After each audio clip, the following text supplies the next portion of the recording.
নমস্কার, আমি সুকান্ত শাস্ত্রী। আমার ইউটিউব চ্যানেল সুকান্ত শাস্ত্রীতে আপনাদের সকলকে জানাই স্বাগতম। আমার আজকের গবেষণার বিষয় তুলা রাশির মানুষেরা কোন বয়সে কোটিপতি। হ্যাঁ, ঠিকই ধরেছেন। আজকের এই ভিডিওয় আমি তুলা রাশির মানুষদের জন্য এক অভিনব বিষয় নিয়ে আলোচনা করব। তারা কোন বয়সে কোটিপতি হতে পারবেন, অর্থাৎ আর্থিক সমৃদ্ধিতে স্বগতের সর্বশ্রেষ্ঠ হবেন। আর্থিক সমৃদ্ধির চেয়ে তারা সমাজের বুকে সবচেয়ে বেশি পরিণত হবেন। আর্থিক সমৃদ্ধিতে তারা হবেন নাম্বার 1 রাশি, নাম্বার 1 ব্যক্তি। তার আগে বলি, আমার এই ইউটিউব চ্যানেলটিকে অবশ্যই সাবস্ক্রাইব করুন এবং পাশে থাকা বেল আইকনটি অবশ্যই প্রেস করুন, যাতে এই ধরনের ভিডিওগুলো আমি আপলোড করছি তার নোটিফিকেশান প্রথম আপনার কাছে গিয়ে পৌঁছে। আসুন এবার আমি বিস্তারিত ফলাদেশের মধ্যে প্রবেশ করি। আমার আজকের গবেষণার বিষয় তুলা রাশির মানুষেরা কোন বয়সে কোটিপতি। এটা জানার আগে আপনাদের জানা প্রয়োজন, তুলা রাশি হচ্ছে রাশিচক্রের সপ্তম রাশি। তুলা রাশির প্রতীক হচ্ছে একটি দাঁড়িপাল্লা, অর্থাৎ তুলা রাশির বাঁ দিকে এবং তুলা রাশির ডান দিকে রাশিদের সমাবেশ। তাই তুলা রাশি হচ্ছে মধ্যবর্তী রাশি এবং তুলা রাশির মধ্যে অবশ্যই সকল মানুষকে তুলা যন্ত্রে মেপে ব্যবহার করার মতো একটি প্রবণতা থাকে। অর্থাৎ তুলা রাশির মানুষেরা ভালো মানুষের সঙ্গে ভালো ব্যবহার করে, খারাপ মানুষের সঙ্গে খারাপ ব্যবহার করে, সৎ মানুষের সঙ্গে সৎ, অসৎ মানুষের সঙ্গে অসৎ আচরণ করে। তুলা রাশির মানুষেরা ব্যবসায়ীজীবী, অর্থাৎ ব্যবসায়ী হিসাবে খুব জনপ্রিয়, খুব নামকরা এবং জীবনে সফলতা অর্জন করে থাকেন। এবার আসুন জেনে যাক তুলা রাশি কোন বয়সে কোটিপতি হতে পারেন। তুলা রাশির শুভ বয়স কোনগুলি?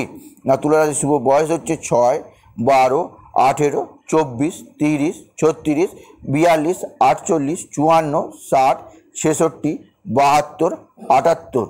এগুলো হচ্ছে তুলা রাশির শুভ বয়স। জানা গেল তুলা রাশির শুভ বয়স।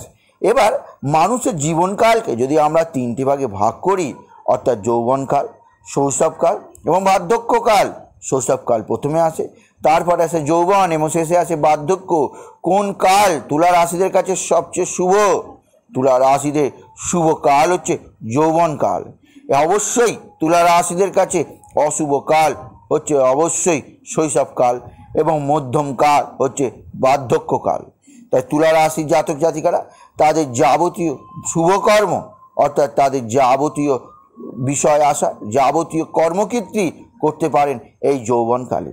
এবার আসা যাক তুলা রাশিদের মিত্র রাশি কি, অর্থাৎ তুলা রাশিরা কোন রাশির মানুষের অধিক সন্নিবেশে আসতে পারলে, অধিক সন্নিকটে আসতে পারলে তাদের জীবনে কোটিপতি হওয়া ত্বরান্বিত হয়। তুলা রাশিরা অবশ্যই তাদের মিত্র রাশি, অর্থাৎ মেষ রাশি, ধনু রাশি, সিংহ রাশি ও মিথুন রাশি, এই রাশিগুলির সঙ্গে যত বেশি মেলামেশা করতে পারবেন তত বেশি তাদের জীবনে আর্থিক সমৃদ্ধি চরম পর্যায়ে পৌঁছাবে। এরপরে দেখা যাক কোটিপতি বর্ণ কি, অর্থাৎ তুলা রাশিরা সর্বদা কোন বর্ণের পোশাক ব্যবহার করবেন। কোন বর্ণের পোশাক ব্যবহার করলে তুলা রাশিরা আর্থিক সমৃদ্ধির দিক দিয়ে আরও সর্বোচ্চ পর্যায়ে পৌঁছাতে পারবেন। তাদের শুভ বর্ণ হচ্ছে সাদা, পিঙ্ক এবং হলুদ। এই বর্ণগুলি অবশ্যই তারা ধারণ করবেন। কিন্তু না বন্ধু, এখন আমি তুলা রাশির কোটিপতি হওয়ার বয়স বলিনি, আমি শুভ বয়স বলেছি, শুভ সময় বলেছি, মিত্র রাশি বলেছি, কোটিপতি বর্ণ বলেছি। এবার আমি বলছি তুলা রাশিদের কোটিপতি হওয়ার বয়স।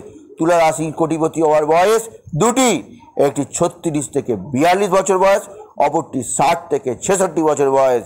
এই দুটি বয়স তুলা রাশিদের কাছে কোটিপতি হওয়ার বয়স। সুতরাং আজকের এই ভিডিওয়ে আমি তুলা রাশিরা কোন বয়সে কোটিপতি হতে পারে সে সম্পর্কে আলোচনা করলাম। তাই বলি, যদি ভিডিও ভালো লাগে অবশ্যই বন্ধুদের শেয়ার করে দেবেন, আপনি কিছু কমেন্ট অবশ্যই করবেন এবং ছোটো করে একটি লাইক দেবেন। এবং আবার বলি, আমার ইউটিউব চ্যানেলটিকে অবশ্যই সাবস্ক্রাইব করুন, ভালো থাকা বেল আইকনটি অবশ্যই প্রেস করুন, যাতে এই ধরনের ভিডিওগুলো আমি আপলোড করছি তার নোটিফিকেশান প্রথম আপনার কাছে গিয়ে পৌঁছায়। এটুকু জানে ভিডিও শেষ করলাম। নমস্কার, ধন্যবাদ।